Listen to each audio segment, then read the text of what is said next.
Now, here are your hosts, John Eddie Jr. and Tom Tuttle. That's right. Wake up. It's not time to sleep, but it is time to talk about sleepers. Are you awake, Tom? I'm awake, I think. That's good, I hope. Before we get to our entire sleeper episode, we're going to talk a little bit about some extremely important news. Okay. Such as Andrew Luck throwing a regular football. It's not just that air football that I saw a meme of the other day. No, that was his most important pass of the offseason, but apparently he's actually throwing footballs. So, Wow. we have the confirmation now that everybody is going to jump on the Andrew Luck bandwagon, Of and course. he is now not going to last until the 10th, 11th, 12th round, wherever you've been taking him. He's not going to be there anymore because people are going to take this and they are going to run with it. Yeah. He's definitely, that's the thing, if he can be anywhere close to where he was back when he was throwing footballs, people are going to go crazy on it. So Yeah, well, no use spending too much time on it because No. I haven't seen it, you haven't seen it, and I won't believe it until I see it. So, I won't believe it until I see it in a preseason game.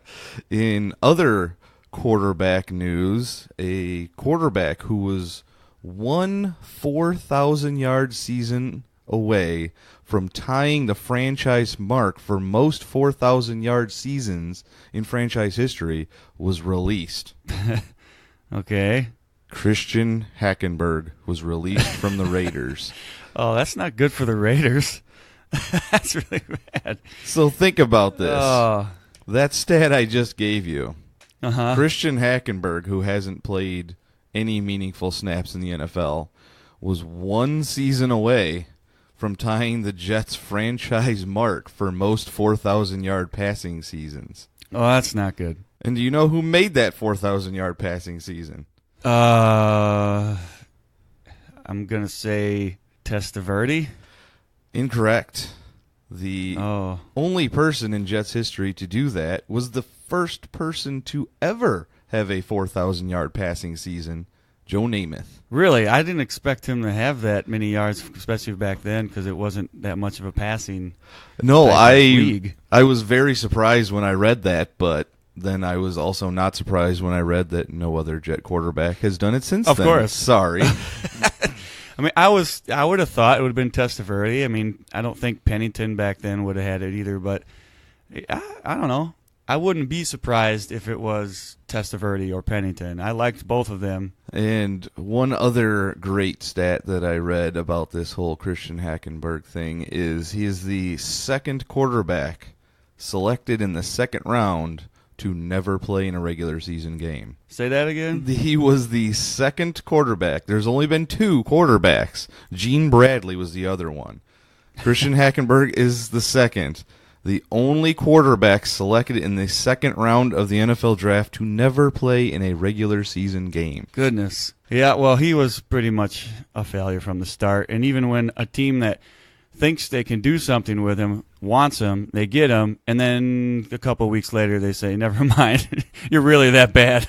I know it was just for a seventh-round conditional pick, but Right. now they are on the hook for absolutely nothing. So, Yep. I guess no harm, no foul for the Raiders, and Yeah. I'm pretty sure the Jets were just going to give up on him anyway. So, Yeah. enough Hackenberg news. That might be the last Hackenberg news we ever give you on this show. I hope it is. A little bit of interesting news that might have something to do with one of our deep sleepers later in this show. Le'Veon Bell is not going to accept a contract worth less than $14.5 million per year. I just don't understand him. Yeah, that seems a little ridiculous, but I really don't expect anything different out of him because, I mean, he is what I consider to be the best running back in the league. Not talking about fantasy, I'm just talking about pure gives you something in the NFL. And so I understand it, but he is definitely it's a little absurd to ask for so much. Yeah, and the way running backs are nowadays, he obviously he's one of the best, but Right. they don't command these giant price tags anymore, especially when you have to pay quarterbacks so much money. Yeah, that is true. I mean, he'll probably get it from somewhere. I don't know if it'll be from a contending team, but somebody will probably end up wanting to pay him that. I just don't think it's going to be the Steelers. I sure hope maybe the New York Jets someday.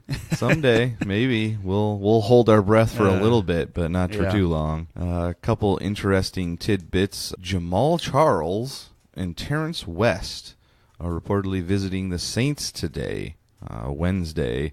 I'm guessing they're not too happy with what they've got in the backfield right now. Otherwise, they wouldn't be entertaining so many running backs. Yeah, I would say, Jamal Charles or Terrence West would be somebody who could actually fill in the role for 4 games. But that's all it's going to be. I wouldn't expect any more than that because, listen, when Ingram comes back, it's not going to be Jamal Charles taking the snaps. It's just not. I cannot see any situation that doesn't play out almost exactly the same as Adrian Peterson did while he was in New Orleans exactly. after those 4 games are up. Exactly. It seems like either one of those would be a rental unless for some reason they just go off. We've all seen the Jamal Charles of old, but I don't think it's going to happen anymore. The thing you just said is the Jamal Charles of old, and now it's the Jamal Charles that is old.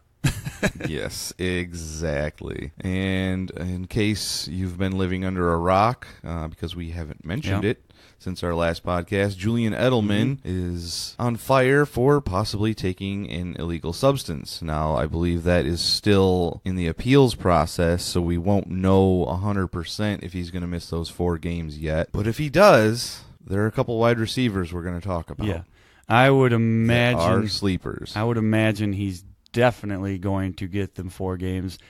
Most times when you appeal, you don't win. So I wouldn't imagine that he gets anything reduced. No, I had a quick conversation with our Patriot fan from work yesterday as I was leaving, and he seemed to think it was going to get thrown out almost 100%.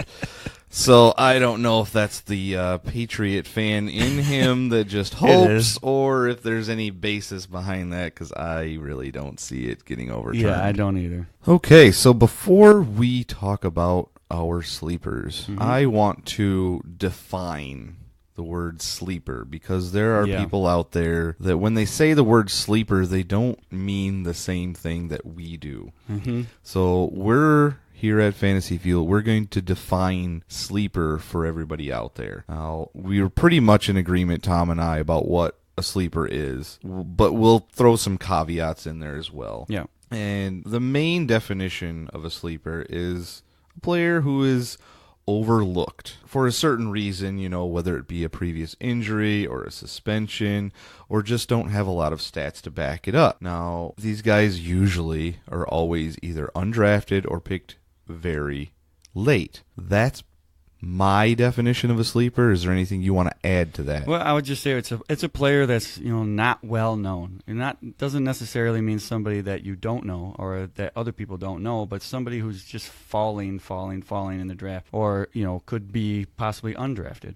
But it's somebody who you believe has significant fantasy value using logic or stats. It doesn't have to be either one. It can be both if you really have the stats to back it up. And that's basically what a sleeper is for me. Okay, perfect. Now, we also have what we call deep sleepers. And I think there's a certain caveat to those that goes a little further. As in, deep sleepers usually always go undrafted unless you want to take the chance on them. And this is undrafted in 12-team leagues. In 16-team leagues, these deep sleepers usually find a home very late or very cheap if it's in the case of a salary league. And that's mainly because there's not been much production from those guys, and there's nothing to base your feelings on other than maybe there's been a change in personnel on a team, or they changed teams, or something to that nature. It's basically a good feeling you have about somebody when it comes to those deep sleepers. Yeah, it definitely is a feeling, and I would say nobody probably knows about some of these players. You could be one of the only people in your league that even has heard this guy's name before. So, I mean, deep sleeper is somebody who hasn't really had that much production, if at all, or just somebody who has a shot for an opportunity, because sometimes that's really all you can look for when you're looking at deep sleepers, and it's usually somebody who's never, ever drafted. And I would say if you can find somebody who has a shot for opportunity to get fantasy production, that would be what my definition of a deep sleeper is. And one last little bit. You must consider where you are drafting. Now, if you're doing a live in-person draft in Wisconsin, where we are, there's a couple of guys that I know are being talked about sleepers on the internet and other podcasts, but where we are, they're not sleepers. And that's because we're in Packer country, so we're not going to be talking about Geronimo Allison or Equanimeous St. Brown. There, I got it in. Yep. I think I'm 50% now on our episodes for Equanimeous references, but we're not going to talk about those guys for sleepers in this particular podcast because everybody knows who they are around us, and there's no chance that you can get them late in a draft. Yeah, absolutely not. You have to know where you're drafting. I mean, and even if you're online drafting, you need to, spark up a conversation with somebody. Say, hey, where are you guys from? Where's everybody from? Just kind of do that. It's a little sneaky. You can kind of figure out where these people are from, and maybe you know exactly what kind of player they might be looking for as far as a sleeper goes. Now, yes, it is sneaky, but it's not. It's not illegal. It's not. And another thing, if you are drafting online, a good way to maybe get a clue as to where they're from or who they, just their user ID of whatever site you're on, or if they've picked a logo of a team. Because I know, when I was doing ESPN mock drafts years ago, I would always have something related to the Philadelphia Eagles, and everybody would notice that right away, and I would never get to pick my guys because they knew if they let them go one more round, they'd be done. So if you use that to your advantage, you could understand maybe who is looking at certain late round guys, and either veer away from that particular team, or you're gonna have to pick them a round or two earlier. Yep, absolutely, completely agree with you. I don't really think I need to say anything more on that. Good, because we're done talking about it. And we're going to go right into our sleepers. So here we go. Why don't you start us right off and tell us of a couple sleepers that might be interesting picks in case Edelman is out? Yeah, well, I mean, if Edelman's out, which I do believe he will be, there's going to be two guys on the New England Patriots that I would expect to be a sleeper, not just for 4 games, because, well, let me explain it to you. You got to watch for one of these two guys to step up, and that would be Mitchell or Matthews, okay? I'm leaning more towards Matthews because he's got more experience, and he has more. If you look at what he's done with the Eagles, he actually looks pretty good there. And I think Tom Brady can exploit that, and I think he can actually do something with Jordan Matthews. But I wouldn't count out Mitchell either. But whoever it is that steps up and takes the role in Edelman's absence could be the favorite of Brady's all year. Not the favorite, but a favorite. Somebody he will count on. Somebody he can go to for the whole year. So I would imagine, even if it's the first 4 games, it could last longer than that. Oh, I could definitely see whoever, if they step up in those first 4 games, be integrated more into that offense, because it's starting to look like Julian Edelman can't be trusted to be on the field anymore. It's just something is wrong. I mean, obviously injuries, but now possible illegal substances. I don't understand what's going on up there in New England anymore. Seems to be a lot of turbulence over a lot of different players. And I think Tom Brady can adapt, obviously. And if I had to pick one of those two, I would probably agree that Jordan Matthews is more the guy that would fit that role, because he was a great slot receiver for the Eagles. Yeah. And that's all he is. He's not going to be an outside guy. He couldn't do it. He can't match up well against those outside lockdown corners. But Tom Brady can get him those short passes over the middle, and if he can make some plays happen, hey, he might be worth a flyer late in your draft just to see. If you've got that spot open, why not take a chance? Yeah, and I tried it out in a couple mock drafts as well, and it always seems like he's falling But it might be different now that Edelman is on that 4-game suspension. People might actually start thinking about these players, so we'll see. That is very true. You don't want to wait too long and have the news turn so bad that now everybody's actually thinking about Jordan Matthews or Malcolm Mitchell. And speaking of players that have played in the AFC East, former Buffalo Bill Deontay Thompson is now on the Dallas Cowboys. I've pegged this guy as a sleeper. He had some really decent games last year. I mean, overall, it was nothing spectacular. He had 38 catches, 555 yards, and 2 touchdowns. But he did have like 3 or 4 good games.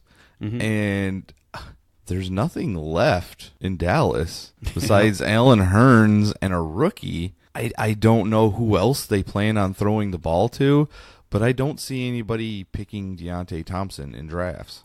No, people are probably more interested in Gallup at this point anyway, because it's somebody, a newer name, somebody who has a possibility, somebody who is not known and just like, oh, okay. Well, I get it, but I don't at the same time. I think Thompson has a very good shot at being somebody productive coming out of the Cowboys, because it's just simple to see. They don't have anybody else. You already said it, and we've said it in the past in other podcasts. They just don't have enough players to say, well, this guy's definitely getting it, and this guy's definitely getting it. So we have to figure out somebody who's going to get it, and it very well might be Thompson. And I could see him playing the fantasy football role that Eddie Royal used to play. While Michael Gallup is sitting and learning, maybe not getting many targets, maybe those first 3 games he puts up some good numbers. Get rid of him. Whoever wants to give you something after that, take it. I could definitely see that happening, where he's not going to be a season-long guy. But, yeah, anything you can get out of him if he produces those first few games in the season, I would definitely consider. Yeah, I completely agree with you on that, too. Because when you got somebody who's producing, and it doesn't have to be Thompson, it can be anybody, but if you got somebody who's producing and you didn't really expect it and you don't think it's going to last, get rid of them. Trade them. Yes, no doubt. And we're going to stay in the AFC East for 2 more wide receivers. And we're going to go to your Jets. I know the Jets wide receivers are a little muddled right now. I think everybody agrees that Robbie Anderson is pretty much the number 1 there for his playmaking ability. But your guy, Quincy Enunwa, was hurt all of last year. Mm-hmm. And you think he's going to be a sleeper for this year. I think he could be a really big sleeper. Depending on how the quarterback play is in New York. I mean, so 2016, he had 58 catches, 857 yards, and 4 touchdowns. Now, the 58 catches, that's not super high, but you have to consider that was when Brandon Marshall and Eric Decker were the number 1 and 2 receivers. Quincy Enunwa was the number 3. Now, I could make an argument that he is the number 1 receiver on the Jets. And I know Robbie Anderson and all that. Everybody's thinking about him. Everybody's talking about Terrell Pryor. I get it. But everybody's completely forgetting about Quincy Enunwa. This is why I think he's a big-time sleeper, because you can get him and people aren't thinking about him. I'm telling you, he's going to have production. He's got some big potential this year with a team that may need a spark, and he could provide them with that. Oh, for sure. And you were talking about people talking about Terrell Pryor. Obviously, they're still talking about him. I don't see that they're drafting him. And that, I think, is a good place to insert Terrell Pryor onto your roster late in a draft. It was an abomination how he played last year, but I'm going to chalk that up to half Washington Redskins management not knowing what the heck to do with him, because he can do a lot, and they didn't use him. And then obviously he was put on injured reserve later in the year, but the guy is talented, and if they can just use him to what he is good at, which is throwing deep or force-feeding him the ball in certain situations, he's great down by the goal line. He can be used as a different quarterback down there. Put him in a wildcat. I mean, let the Jets just try something new that people aren't going to expect. And he's one of the perfect candidates. Definitely with the wildcat. I mean, heck, he might even be the 4th string quarterback. Anyway, but I think that there's a possibility that he could be 3 strikes you're out or 3rd time's the charm. One of these 2 things is going to happen this year because this is his 3rd team now where he's actually a wide receiver. So I would say the Browns, it was somewhat successful. I wouldn't say it was great, but it was somewhat successful. The Redskins was obviously a horrible mistake. And now the Jets, I'd say 3 strikes you're out or 3rd time's a charm. I'm hoping for the charm being a Jets fan, so we're going to have to find out. Well, and if he does turn it on and the 3rd time's a charm, man, if the Jets play well at wide receiver, Josh McCown is going to have a great year. I could honestly see Josh McCown's numbers being very good. And another one of those guys you can stream or even pluck off the waiver wire if all those wide receivers are clicking. I don't know. I'm cautiously optimistic for the Jets offense. And I don't know if that's just because I hear it from you all the time or what, but I will take a chance on Terrell Pryor in a couple of drafts. Only because it's not going to cost me anything, and I can drop him at any point and not feel guilty about it. Yeah, I completely agree with you. And as far as the Jets go, I'm always optimistic, but I am always realistic as well. Okay, we're going to move to the AFC North for a few players, and we're going to start off on the Ravens. A couple of wide receivers from there. First one, Willie Snead. Everybody knows Willie Snead now. He had an issue last year with the suspension because of illegal substances, and he just never got back on track last year. But he's with the Ravens this year, and you and I both think he could be a sleeper. Yep. He's not being drafted very high. All of these guys are not being drafted very high. Tell me why you think he's going to be a sleeper this year. Well, I have reasons, and I actually think this going to be he's actually could be a pretty big sleeper this year, depending on how the quarterback goes. But we'll see. 2016, he had 895 yards, so that's getting up there, and 4 touchdowns. And 2015 was about the same, could be a little better actually. Now, if you block out last year out of your mind, I mean, I know people don't want to do that, but let me tell you why you do that. Because last year was Drew Brees' first year with Alvin Kamara. And the Saints' offense completely changed. It was they completely reversed and did a 180 and did something different than what they have been doing throughout the past. Now, Snead has a shot this year to get back on track. I'm not saying Flacco or Lamar Jackson is comparable to Brees, but I wouldn't sleep on Snead this year, not just yet, because I would give him a shot. All right. Well, I have a story about Willie Snead, and it involves our mutual friend Joe. 4+ years ago now, sometime before, I believe it was the 2014 season started, he came to me and said, check out this guy. His name is Willie Snead. I'm like, who are you talking about? Nobody even heard this name before. He said, I'm going to pick him up in our league that we do together, but we were in opposite conferences. So he told me about this guy named Willie Snead, but he's not in the database yet. So you have to ask the commissioner to add him to the database of players and then add him to your team. And he was a rookie, so we could put him on the taxi squad. And I was like, well, for the absolute minimum for salary-wise in that league, I'm like, why not? Sure. Okay, Joe, I'll give him a shot.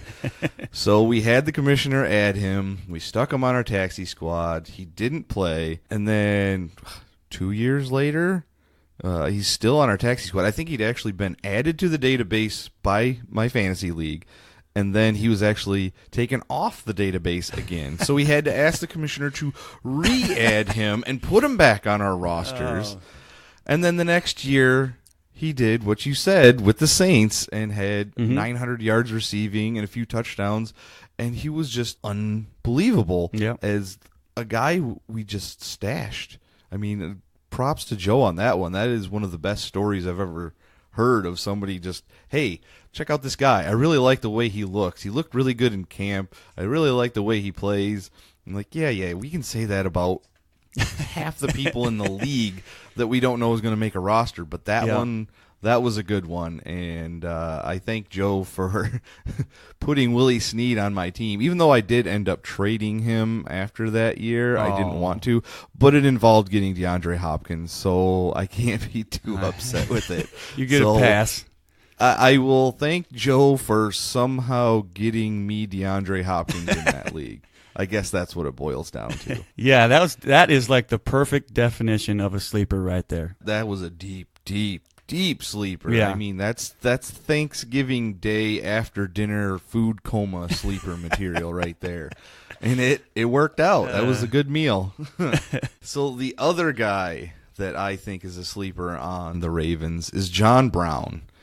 He's been an up and down player. Mm-hmm. He's definitely a big playmaker, and it's not like Flacco is a terrible quarterback and has a terrible arm. He can throw the deep ball because Mike Wallace made a living in Baltimore for a few years getting the deep ball from Joe Flacco. Now, I'm going to give you the stats for John Brown last year. He had 21 catches for 299 yards and 3 touchdowns. Mm-hmm. Not a lot. 55 targets. Now, he had 21 catches on 55 targets. That sounds terrible. Yeah. But I looked it up, and only 30 of those targets were catchable balls. Ooh. And he only dropped 3. So he has made the most of catchable ball targets. So if he's going to get catchable balls from Joe Flacco, hey, he might be worth a flyer late in your draft, and hopefully his injury history is behind him, and he could be one of those guys that sneaks into your lineup or is at worst a fill-in on bye weeks. I'd say the one thing you said incorrectly was catchable balls from Joe Flacco. Well, I'm just joking. I'm just joking. I know. Oh, my goodness. All right, we're going to move along to another team in the AFC North, and that is the Bengals. And we have 3 wide receivers from the Bengals that we want to talk about because there isn't much there past A.J. Green and the always injured Tyler Eifert. Now, of course, everybody thinks that Joe Mixon is going to get a bigger workload this year, and you and I both think that Giovanni Bernard is going to see more catches, and he is worth a pick in the mid-rounds of your drafts, at least in a PPR. And these 3 wide receivers, man, if one of them, now I'm not going to pick one of these 3 guys to tell you guys to go out and take as a late round pick, but one of these 3 guys could be it. The first one you want to talk about is Cody Core. Well, see, the first thing you have to address is you have to ask yourself a question. Has anyone ever said, "Can I rely on Brandon LaFell"? I don't know if anybody's ever said that. I hope not. So that's where these 3 guys come into play because Brandon LaFell, I mean, he is like, I don't know, he's average, and one of these guys is gonna step up. They have to and become above average and be that guy next to A.J. Green. And I think Core has an amazing opportunity this year. I mean, it's time for him to capitalize on this opportunity because. And he's got to stay healthy too. I mean, he's had some injury issues, but the Bengals still have this guy, and they still believe in him, and I do too. So don't be afraid of Core this year. I would say if you see him late in your draft, if you're in a big draft, I would go for it. I think at some point he could overtake the role for Brandon LaFell, and it could be sometime this season. We will certainly find out what materializes if Andy Dalton can throw to anybody besides A.J. Green. Another guy that doesn't have to necessarily rely on Andy Dalton for production, at least if you're in a league that has punt and kickoff return yards, which we usually are, a guy named Alex Erickson. I have picked him up off and on in different leagues to fill in, and these are deep leagues, 16 teams, but he does get punt and kick return yards. And his stats last year were not amazing. I mean, he only had 16 targets as a wide receiver, but I think he had one game that was like 4 for 77 and a touchdown. And when you can get that and then add on some of his 278 punt return yards and 663 kick return yards, you get a nice little chunk out of a bye week fill-in in a deep league, and you're like, hey, I'm awesome. But I wouldn't rely on him as just a pure offensive talent. There's no reason to take him right now unless you're in a punt and kick return yardage league. Yeah, and I had him a few times. And you know what? if it wasn't for the punts and the kick returns and all that, it probably wouldn't have been worth it. I kept holding on to him, hoping, that he was going to turn it around at some point and get into that offense and be a part of that offense. And he, got a few catches here and there, but it just wasn't enough to sustain him to be on my team for that long of a time. But I do agree that he could be a sleeper this year, especially if you're in a punt and kick return leagues where you get points for that, because somebody's got to step up. And he's had the experience on that team for a little while now, and I think that he could be another one to do that. Most certainly. And the last guy on the Bengals was a guy that I know a lot of people were high on. I know another friend of ours, Asa, he really liked this guy. I think he traded up in the flag league to draft him last year. Mm-hmm. And then, of course, he sat on the taxi squad all year. Yep. And that guy is John Ross. Blazing speed, John Ross. This guy can fly, but he has to have working legs and arms and everything like that to be able to fly. And so far this season, they say he's looked good in the OTAs, but until I see it, he is not worth much more than a deep league stash at this point. There's no question. He could definitely give a boost to a Bengals team who needs a boost. Let's be honest, they're not really all that great offensively right now, other than A.J. Green. So we've already discussed this. If he can get on the field and just fly down the field and be open, that could end up being a lot of yards and a lot of touchdowns, depending on how open he is. But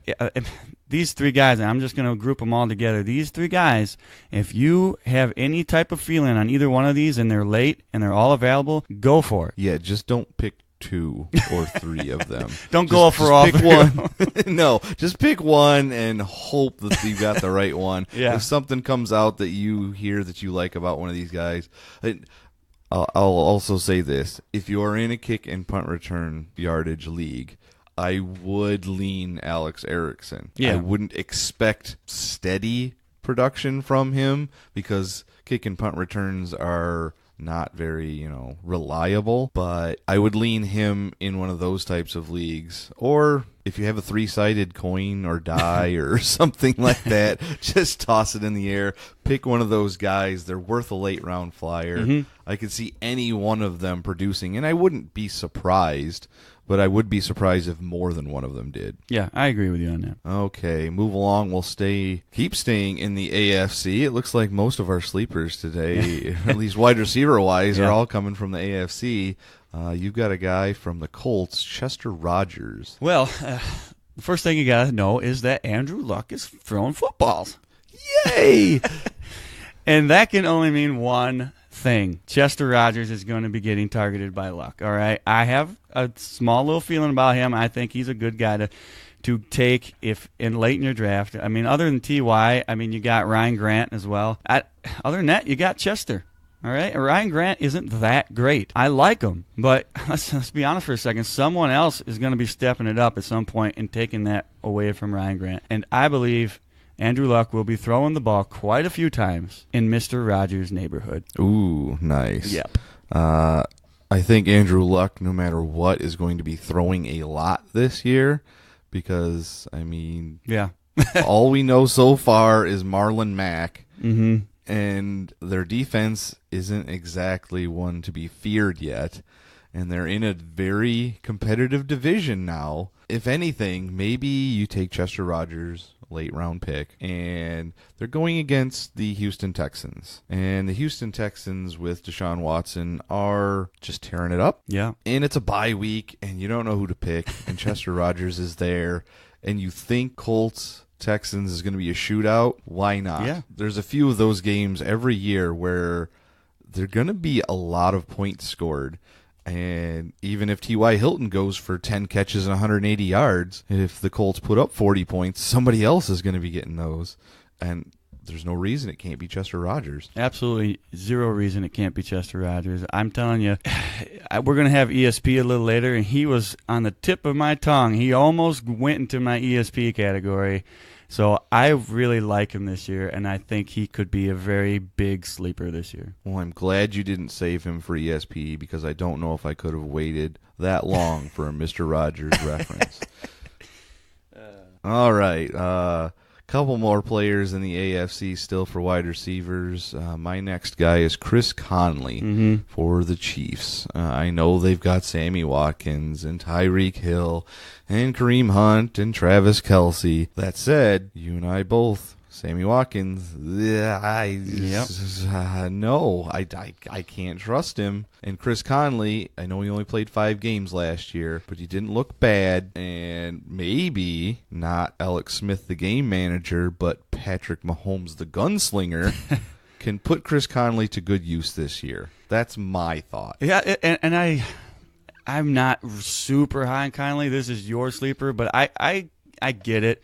I would take a chance late on Conley just because Mahomes is somewhat of an unknown. We know that he can sling the ball, so I understand it, and I completely get why somebody would want to take him late. So I don't have any problems with it. Okay. We've got one more in the AFC and one more in the NFC. These are both your guys, Tyrell Williams and Tavon Austin. Now, Tyrell Williams, I think, is on the cusp of maybe not really being a sleeper. Yeah. But he's not one that's super well known yet. Yeah, and that's why I put him on here, because this is the way I was going to start it out. Was going to say really shouldn't be considered a sleeper, but you stole my thunder on that. But he is. I mean, he is a sleeper because nobody is going after him. When's the last time you've seen somebody say, "Oh, I got to get Tyrell Williams"? You haven't. But here are some reasons you should go after him, okay? In 2017, 43 catches. That doesn't seem like a lot, but it's pretty decent. 728 yards, 4 touchdowns. 2016, 69 catches, 1,059 yards, and 7 touchdowns. These are not numbers of a sleeper, but this is a guy you can get as a sleeper. So that's why I put him on here, is because I completely believe that he is going to be just as good as he was last year, maybe better, and I think the numbers speak for themselves. No doubt. I couldn't acquire him in either one of those years that he ended up having decent stats, but not for lack of trying.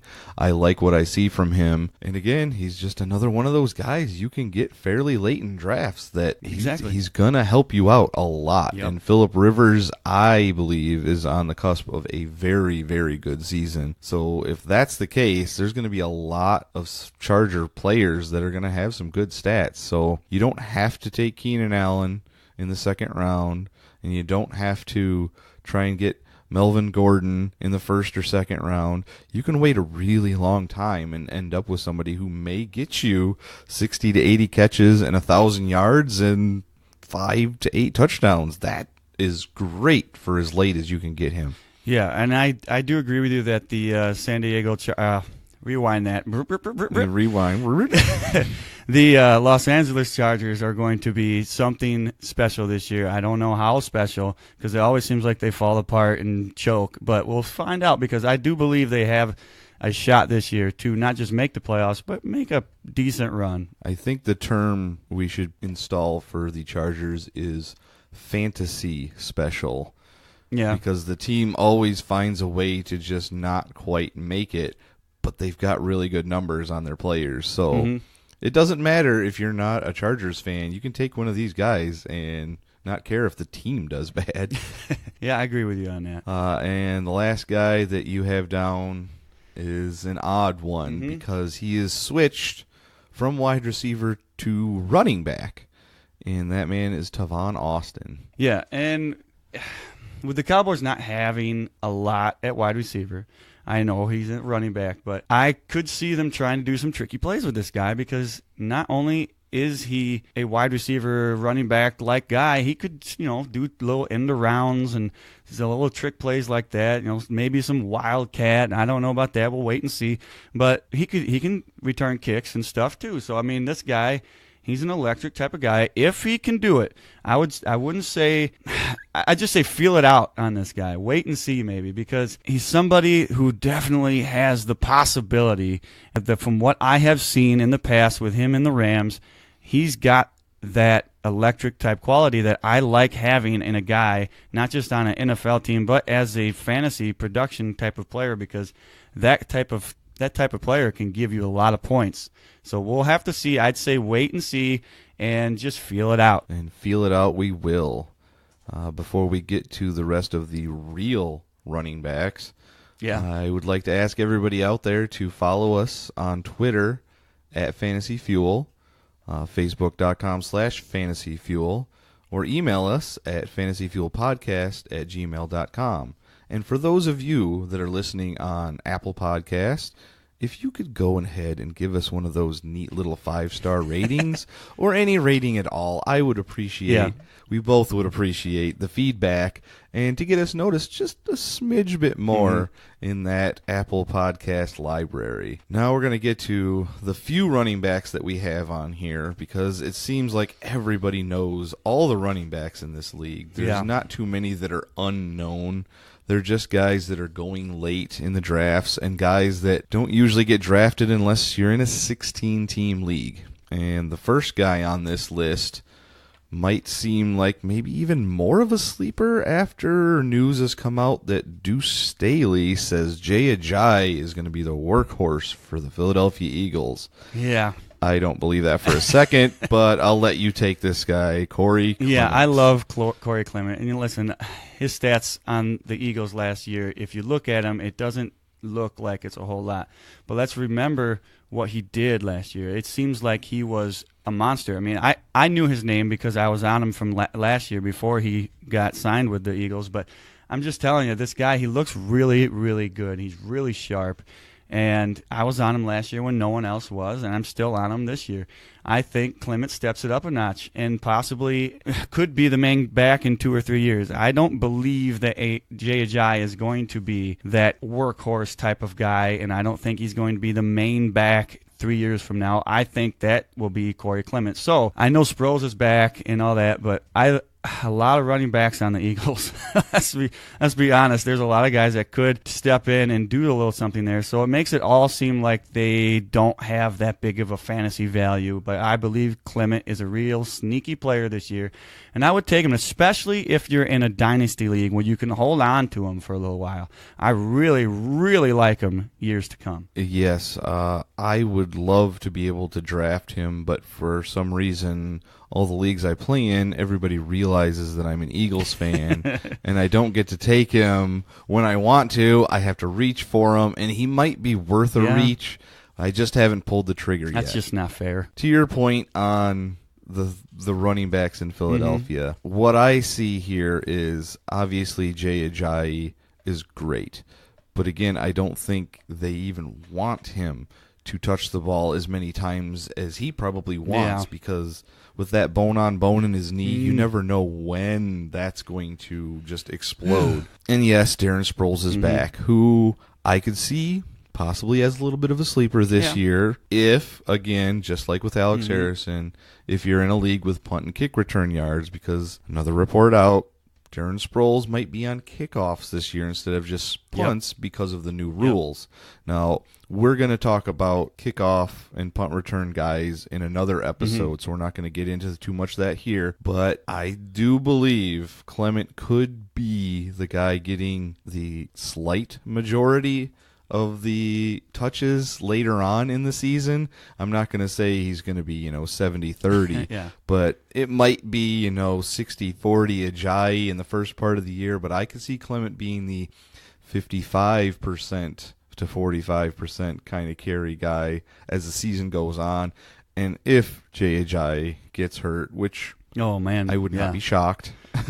It would suck, but I would not be shocked. But I would also not be super upset because I do believe Corey Clement could just take the reins and run with it. I don't I don't have to go on a tangent with Corey Clement much anymore, but I just love this guy. I really think he's got something special, and it's going to be the Eagles are going to be contenders for a while.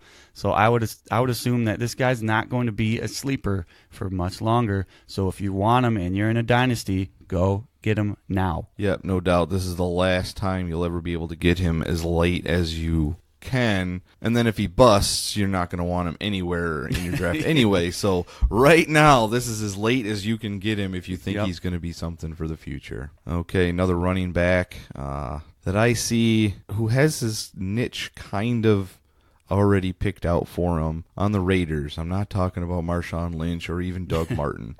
Talking about Jalen Richard. he's done very well with the touches he's had. 56 carries, 275 yards, and a touchdown. Obviously, that's not much, and that's not going to win you any fantasy games. He's also had 27 catches on 36 targets for another 256 yards and a touchdown. Again, not great, but I think he might sneak up into there this year while those two running backs, Lynch and the muscle hamster, they fight it out. One of them is going to secure lead back, and I think the other one is going to be relegated to spelling that person. Yeah. While Jalen Richard is going to be more of a third down back this year and might just get a little bit more play time. I don't completely disagree with you on that. What I will say is that I'm not sure what's going to happen with that offense, whether or not it's going to be Lynch or Martin. But it could be both of them splitting time, and not splitting time 50-50, but like there could be a two running backs out there on the field at all times.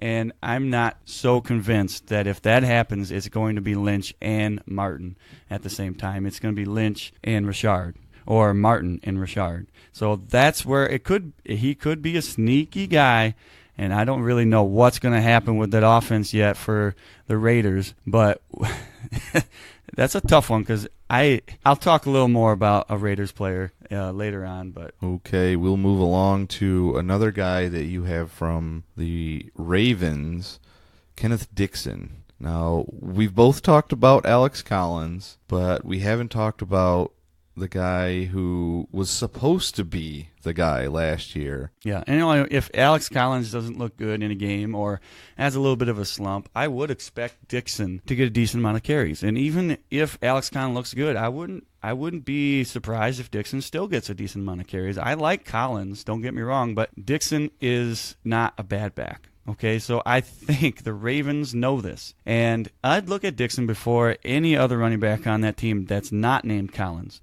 Because in 2016, Dixon averaged 4.3 yards per carry, which isn't that bad, and I like that. Yeah, I think it will take Alex Collins regressing for him to get a shot, but yeah, it's never a bad idea to toss in another running back at the end of your roster if you have a deep bench and want to take a flyer on somebody, or if you're not convinced Alex Collins is going to continue, then yeah, Kenneth Dixon, he sure is worth a sleeper spot on your roster. Another guy I think is being widely overlooked, and I understand why, but when he was on the field before he got injured, he looked good, and that was with the Seattle Seahawks' terrible offensive line. Now, obviously, he didn't get a touchdown rushing the ball because I don't think anybody did for the Seahawks last year. And, of course, they spent that first-round pick on Rashad Penny. And I'm talking about Chris Carson. He had 208 yards rushing and 59 yards receiving in 4 games.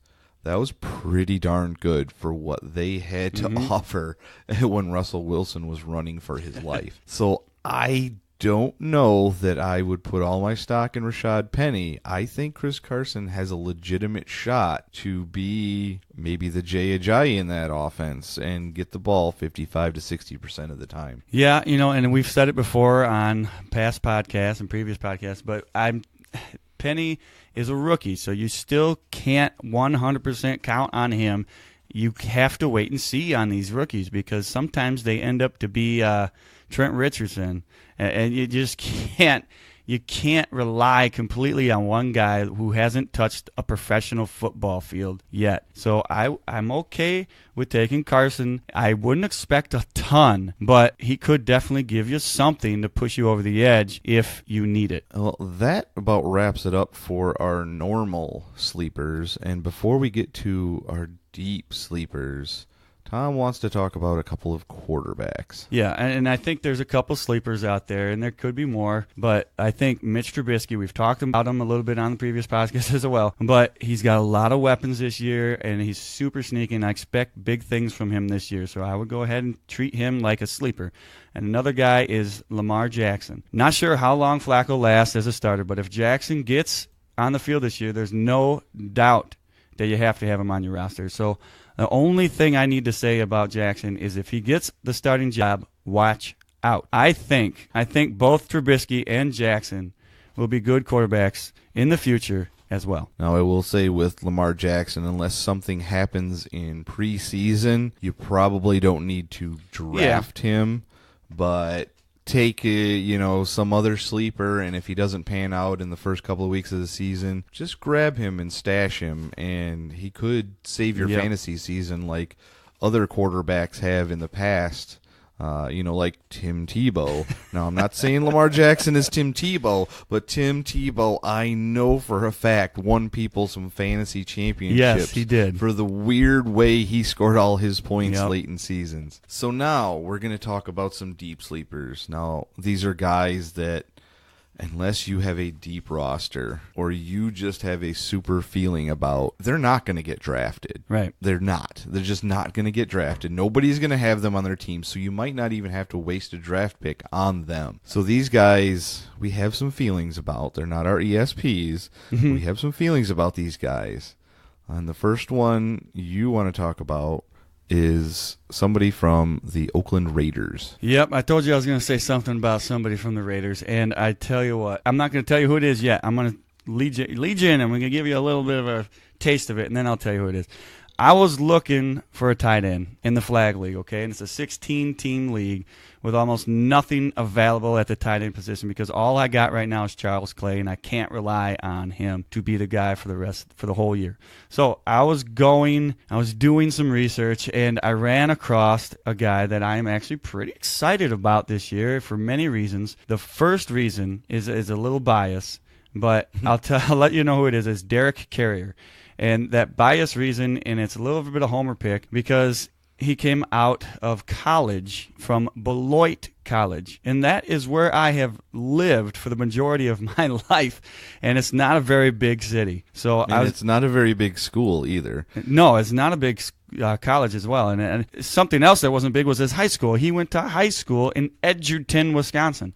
Okay, I know Edgerton pretty well because I went to a school, a very small school, that we played all of our sporting events against Edgerton and other schools, but we were really small. To give you an estimate or a visual of how small the school is, my class when I graduated was about 80 to 85 people. So this is very, very small school. And for a guy to go to the NFL coming out of small schools like this is already impressive to begin with.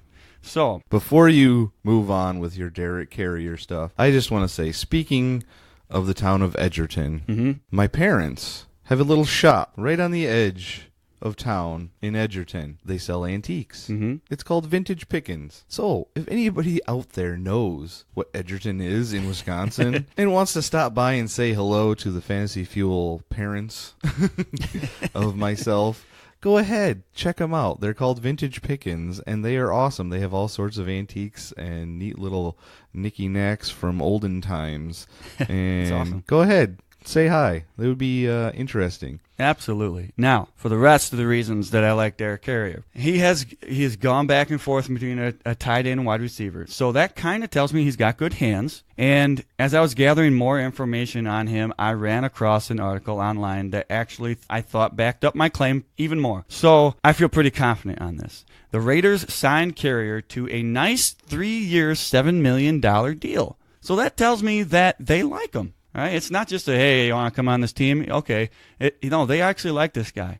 All right, so the Raiders' number one tight end right now is Jared Cook, but Stonehands Cook. Yeah, Stonehands Cook. He usually disappoints fantasy owners wherever he goes. Cook definitely isn't a great fantasy tight end. Okay, so I could see the Raiders cutting Cook because his contract is a hefty $5.7 million this year, and they could cut him without much or any penalty at all.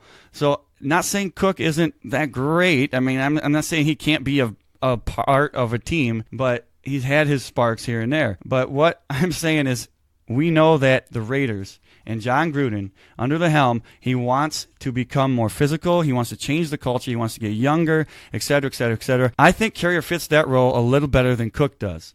So it's not out of the realm of possibilities that I think that Carrier could get that starting job if he becomes a starter before the season begins. If that is the case, I believe that he could realistically we could see him at the top 15 tight end position. Well, I'm not going to lie. I would be very surprised if that happens, Of course. but I wouldn't be shocked. So, hey, that's why they're deep sleepers. They're deep sleepers for a reason, guys. It's not something I'm telling you, go get this guy right now because he's going to help you no matter what. This is a guy... You can do your own studies on deep sleepers, guys. You just got to dig a little bit. And I didn't really know much about this guy until I started digging. So I'm not saying we are perfect here on the show, but if you dig, you can find some guys and you can really help yourself out. And you can tell everybody, hey, look at this guy I found. I'm awesome, ain't I? And they'll be like, oh, yeah, that's cool. You don't have to tell them where you heard it. You can make it look like you are the guy that knows what you're talking about. Of course. But we'll take the credit if you do want to tell them. So. You better believe it. All right, another deep sleeper for me. Now, this guy's been around for a while, but he had some issues last year and even got suspended for a few games, which surprised me. But in my opinion, there isn't much left to work with in Buffalo. Now, I know you love your Zay Jones. Yeah. But I believe Jeremy Curley is set to have a pretty decent season in the slot in Buffalo. They're going to be behind. I don't think they have an offense that's going to shock the world, and their defense is okay. So I really think that Jeremy Curley could he could fit into your lineup towards the middle to the late part of the year. He might be one of those guys that helps you out tremendously during those weeks 14 through 16 of the fantasy playoffs, because nobody is going to draft him unless you're in a 32-team league where you absolutely have to have somebody. So it's a pretty deep sleeper, even though everybody might recognize his name. Yeah. He's not done enough for everybody to be like, oh, yeah, maybe I'll throw him at the back end of my roster. Now, I will tell you, I already have him in the flag league because I needed badly some wide receivers. So I hope that's not just my hope talking that he's going to produce something for me during the season, but I see no reason why he couldn't be the third guy there. They have Andre Holmes, who hasn't really produced much. Brandon Riley, Kalen Clay, Cam Phillips, Austin Prohl, Quan Bray. Really? I come on. agree. Jeremy Curley's better than those guys, yes, even at face value. So, hey, take it for what you will. That's my first deep sleeper of the year. Yeah, I actually can agree with you on that. And I like Zay Jones, obviously, but I'm telling you, being a Jets fan, I've seen plenty of Jeremy Curley. One thing I will say about him is he's got amazing hands. I will never forget a catch that didn't even count and you won't be able to find this highlight anywhere. I've tried because it didn't count because he was out of bounds. But this was amazing catch. I mean, to be able to catch a ball like that is just so amazing. It was a one hand, like two fingers, like the Odell Beckham catch back in the day when we saw that for the first time. That's basically what this was like. This guy's got great hands. If you hit him in the hands, he's not going to drop it. So I would assume that if they figure this out, that he can catch the ball, they're going to go to him quite a few times. And as like you said, there's nobody else there. And we're going to round out our deep sleeper wide receivers with another guy from the AFC East who we both love. I have him still on a roster that I stashed a couple of years back. Yeah. Maybe this is the year because there really isn't a lot to work with after Jarvis Landry left the Dolphins. And that guy's name is Jakeem Grant. Jakeem Grant is one of my deep sleepers because, listen, I drafted him when he was a rookie, and I kept holding on to him because every single time the Dolphins continued to say it. They can say, well, we're going to get him more involved in the offense. We're going to get him more involved in the offense. And they say it again and again and again. And they said it already this year. They want him more involved in the offense. Now, I've been on him since college, and they keep saying all that stuff. But after catching 8 passes for 230 yards and 2 touchdowns in preseason last year, Grant was targeted sparingly and only caught 3 passes for 9 yards in Miami's first 12 games last year. However, this is a big one for me. This is part of the reason I think he's a deep sleeper. He caught 10 passes for 191 yards and 2 touchdowns during the final 4 games, finishing the season with an average of 15.6 yards per catch. That's pretty good for somebody that nobody really knows about. So I'm really liking that. So I look for Grant to be more involved in the offense from the start of the season. And here's why.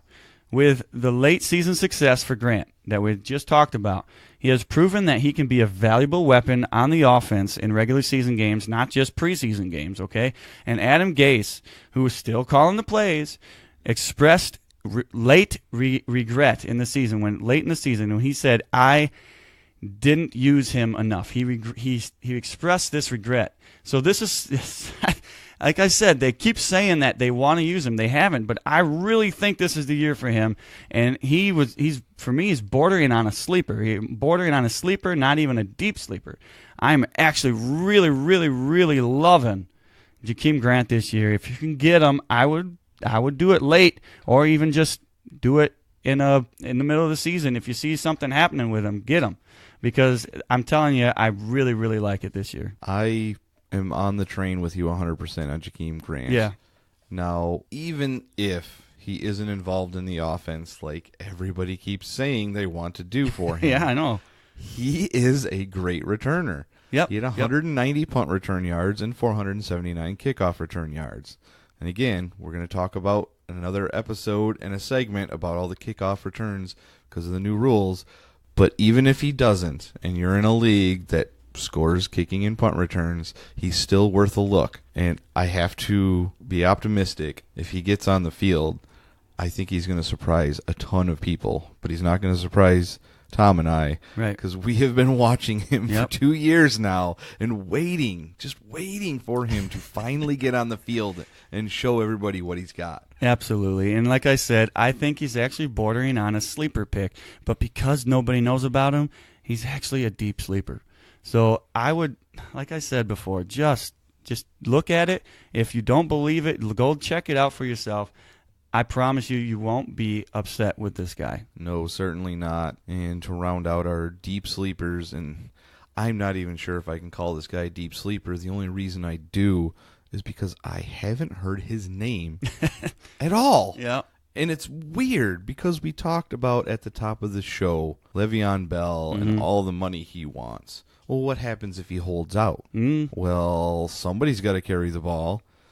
And that guy could be James Conner. Yeah. I thought he was a good handcuff pick last year. Obviously, the Steelers didn't need him. Yeah. But, man, if Le'Veon Bell isn't on the field, we're going to see what this guy got. And he's worth a pick at the very end of your draft, especially if the news keeps coming out that Le'Veon Bell is going to keep holding out or wants more money or is upset or something. Something's got to give, and maybe it's going to be in the form of an amazing late-round pick in James Conner and a running back too, perhaps? Yeah, I mean, it's possible. It's really hard because I do believe Le'Veon will be on the field, and unless, barring another little suspension or an injury, I would assume that Le'Veon is going to get almost every single carry. But like I said, though, James, it really depends. To me, he's more of a handcuff, but there's a very small difference when you're talking about running backs that are backups and a deep sleeper between handcuffs and deep sleepers, because they're deep sleepers for a reason. But I do like him, and I think if Le'Veon ever moves away from the Steelers and goes somewhere else because he's just unhappy, this is another guy, if you're in a dynasty league, you could have him for a while, and you could be very, very happy that you have him later on. And that being said, if you have Le'Veon Bell, I would probably be trying to get James Conner or whoever ends up being the backup running back for the Steelers, because I'm very unsettled when it comes to Le'Veon Bell this year. Now, I have owned him in multiple leagues over the years. I don't have him anywhere right now, and that's because I just don't know what to think of his whole situation. He seems unhappy, but he seems like he wants to stay with the Steelers, but he wants to get paid a boatload of money, and I don't know if the Steelers can do that. It's very I can't trust it right now. Yeah, I have Le'Veon Bell in the flag league, and I was offered James Conner. I just didn't really like the deal all that much. And that is fine. I mean, I don't have to have him. I have other guys that can fill in if Le'Veon isn't going to be the guy. So I'm not too worried about it. But, yeah, I would just say that he's a great guy to have for the future. Okay, now we're going to slide right into our ESPs, which are going to include a couple of more sleepers, deep sleepers, whichever you want to call them. But these are guys we have some interesting feelings about. ESP, early season predictions. In my first ESP, I actually have two, and they're very. It'll be quick, but my first one is Braxton Miller. Okay, not a lot of stats to back this guy up, but I'm loving the Texans' offense this year. I said, what? I'm loving the Texans' offense. I did not say defense. I'm loving their offense this year. He will be amazing because I think the Texans' offense will be amazing. Now, only if Deshaun Watson stays healthy and plays through the entire year. If that happens, Miller will be a big part of the offense. Watson and Miller haven't really gotten much of an opportunity to make a connection with each other. So I think that this will be the year. I think, now this is my first little ESP part, I think that Miller could make such a splash that Fuller may not be the name we recognize other than Hopkins. So you could be recognizing Miller more than Fuller. And now that's my first ESP. I'm not giving him he's going to catch so many catches. I'm not doing that. I'm thinking that he might just be more recognizable than Fuller this year. I hope you are 100% correct about that, because when you told me that you were going to do your ESP on Braxton Miller, I was a little disappointed because I own him in like 3 leagues. Now he's just stashed. But when you said that, I was like, all right, I guess I'm not the only one that hopes Braxton Miller can come out of nowhere and have a meaningful role in that. Yeah, I mean, and this is an ESP on a sleeper. So it's really not something that I completely expect, but I would not be surprised if this happens, where Fuller is not the one that we all know and recognize, and it could be Miller. Now, my second ESP part, this is not really, it does somewhat have to do with fantasy football, but if the Texans' key players don't get injured, this includes all of their key players, okay, defense and offense, I believe that they will be the team to take down the New England Patriots this year. That, to me, is a bigger ESP than the one I even said on that is much bigger than Braxton Miller over Will Fuller. And again, I hope you are 100% correct. And I actually really, really believe that this can happen. Now, again, I put that little clause in there. They have to all be healthy. All their main guys have to be healthy. Of course. Okay. Now, those were a couple of pretty good ESPs, even though they were very short this week. Mine's going to be short, too, because I have no idea what to expect of this guy. I just have a good feeling that he might actually get a chance, because we haven't seen him almost at all. And my guy is a wide receiver from the Chicago Bears. I know they added a bunch of wide receivers to that team to give Mitch Trubisky some help, but they didn't have to add this guy this year. He's been there, even though maybe nobody's seen him, and his name is Kevin White.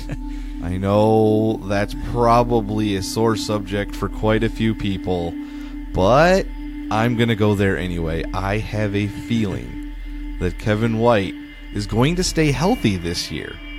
Now, that should be enough for an ESP all on its own. But I think he could be a decent third receiver for the Bears. They went out and got Allen Robinson.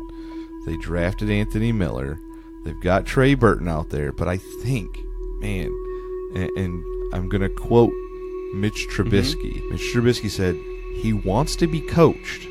He wants me to communicate with him every play, what I see, what he sees. And we're talking on the field and off the field about what he can do to get better. Now, of course, now that's what you're supposed to say when somebody's trying to get in the league. But he hasn't written off football after all the devastating injuries he's already gone through. He's still got a fire and a passion to get out there. So maybe, just maybe, my feeling of Kevin White getting on the football field could come true this year. This is I wish our listeners could see me right now, because I am just smiling ear to ear just listening to this. This is great. This is the best ESP of the year, because nobody really believes in Kevin White, but Mr. JJ does. So I'm telling you, sometimes JJ is just spot on his people, and I'm telling you, if Kevin White goes off, you're going to believe everything this guy says from here on out, because I'm smiling ear to ear just hearing it. I think it's great. Well, I appreciate that, and I have been not a Kevin White fan. When he came out, I was like, don't draft this guy. He is a bust. And I told him after the first year, I was like, yeah, I know he got hurt, but he goes, no, don't draft him. Now, here I am. I'm eating my words a little bit, but we'll see. This is exactly why I'm smiling so much. I can't control it. Yeah, you knew before I even started talking about him that I had flip-flopped on Kevin White. But see, now I don't have to spend a first-round rookie pick or a fourth-round startup pick or whatever it was. I can get this guy off the waiver wire, and I did. Yep. I got him for the league minimum, and I am now all on the Kevin White bandwagon. If there's anybody on there, I might be the only one right now. I mean, if something happens with him, you're going to see some more people joining you on there. But yeah, I loved it. I love it. For sure. Well, that's going to wrap it up. This was a little bit longer of an episode than we normally do, but I think Sleepers is something that a lot of people like to hear everybody's position on.